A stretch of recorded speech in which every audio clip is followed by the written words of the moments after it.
Today, we take a detailed look at how Arne Slot's Liverpool will actually look this season. We're analyzing their game against Yokohama F Marinos. In the build-up phase from their own box, Liverpool's players form a back three, two center backs and the goalkeeper. The two full-backs push very high and initially occupy quite wide positions. In the midfield pivot zone, we find two central midfielders, Gravenberch and Szoboszlai. If we look at the patterns of movement in this zone, it's mainly Gravenberch who drops into the left half space, while Szoboszlai stays more central. However, when the build-up shifts to the opposite flank, the positions rotate. Szoboszlai moves into the right half space, while Gravenberch shifts centrally. The two full-backs are minimally involved in the early build-up. Their role is more about holding wide and fairly advanced positions in midfield rather than contributing directly to progression from the back. Occasionally, one of the midfielders will drop into the back line to form a back three. In this case, it was Szoboszlai. The further from their goal they go, the more likely it is that a midfielder drops in between the two center backs, especially since the goalkeeper doesn't always push very high, particularly under pressing. Both holding midfielders are highly mobile during the build-up phase. For example, we see Szoboszlai changes the direction of attack and then sprinting into the half space to receive the ball again, something Gravenberch is also doing simultaneously. So these two midfielders operate with a lot of mobility and positional fluidity. Liverpool also show no fear of playing long balls if they aren't under pressure. They frequently go direct from the goalkeeper, playing into space behind the defensive line.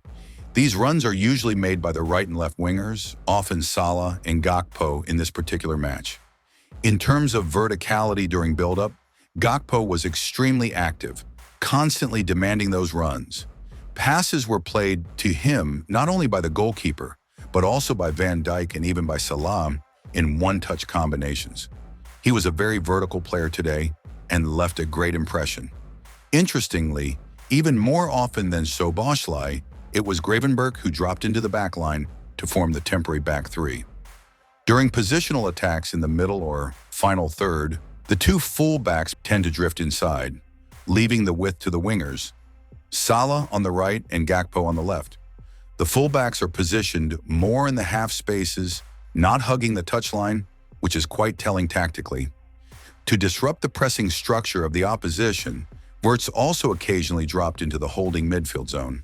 While this didn't always directly contribute to the progression from back to front, it created a recurring pattern. When Gravenberch and Szoboszlai moved slightly higher, Wirtz would drop deeper, forming an inverted triangle in midfield. The back three, therefore, became a standard feature.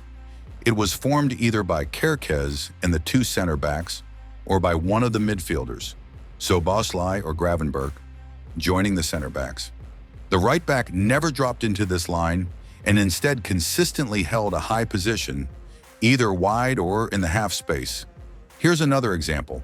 Wirtz drops into the pivot zone, plays a pass, and Szoboszlai, meanwhile, takes up a wide position, receives the ball, and helps Liverpool launch a fairly quick counterattack. Notably, Szoboszlai then switches play to the other flank, finding Liverpool's right back, who had started in the half space and was now breaking into open space. This had real attacking potential for Liverpool. I also want to highlight the active movement of Liverpool's right back. In this match, it was Connor Bradley. He made aggressive runs into depth from deeper areas and actively joined the attack. His contribution through these overlapping and underlapping runs was significant, and he received the ball inside the opponent's box more than once. Szoboszlai also made similar runs in behind the Yokohama backline from deep. You can see the areas he starts his sprints from, often quite unexpectedly, catching the opposition midfield off guard. These were very effective, and I believe Liverpool will continue using this tactic, especially when Wirtz drops between the lines and draws defenders' attention. Szoboszlai's deep runs are a great attacking mechanism. Lastly, it's worth mentioning the debut of Ekitike, who also looked good in terms of vertical threat and aggression in final third areas. He even showed some flair and technique, proving he's a player of Premier League, Liverpool-level quality.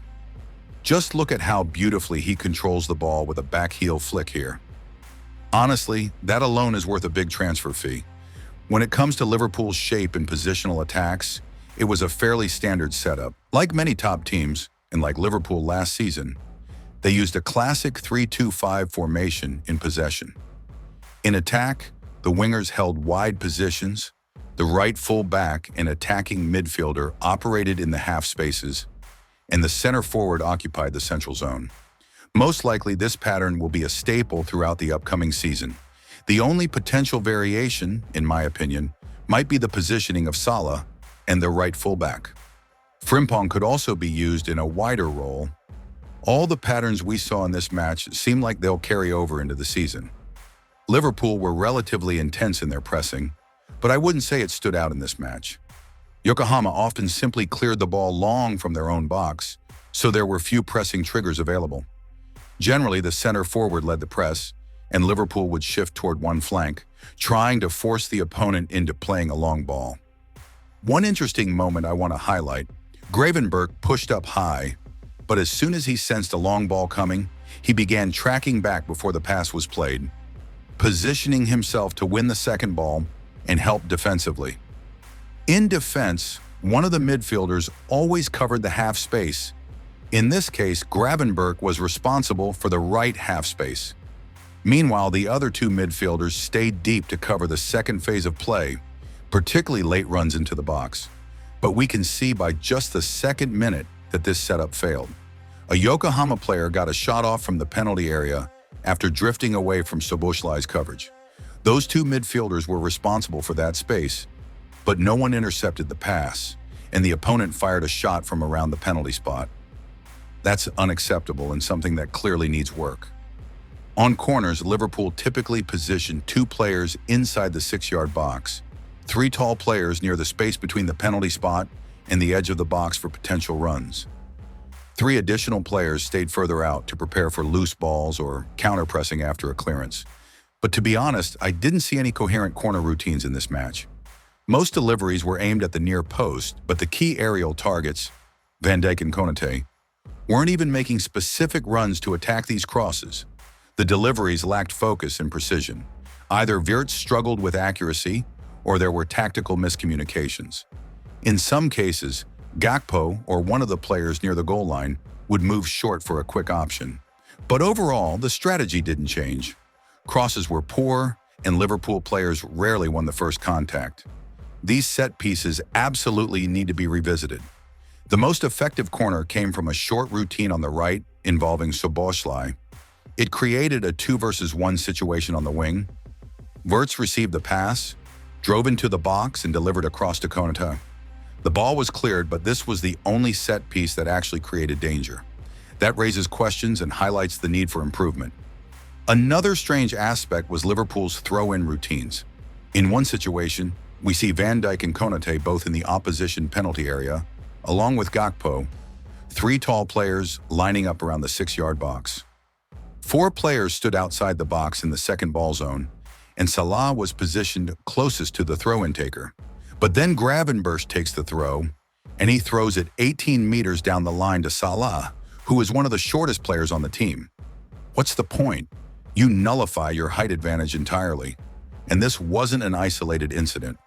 The same pattern repeated again. And yet again, the throw goes straight to a Yokohama player. There was no clear idea who was meant to challenge for the ball.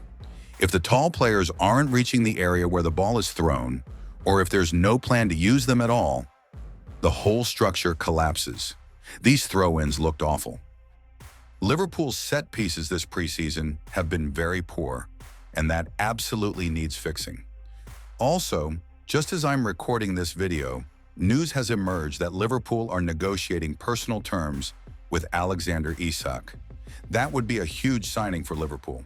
With both Isak and Ekitike, Liverpool would be investing a lot of money in two expensive, high-profile forwards. I don't think either striker will be a permanent starter. We'll likely see them rotating weekly, or even within matches, with one playing 60 minutes and the other coming on for the final 30. It won't be like Manchester City with Erling Haaland, an untouchable starter.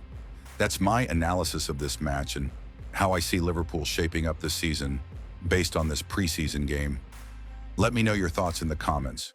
Where do you think Liverpool will finish in the Premier League this year? Also, let us know in the comments how you think Liverpool will rotate two top-class and expensive center forwards. And don't forget to like the video and subscribe to the channel for more in-depth football analysis and tactical content.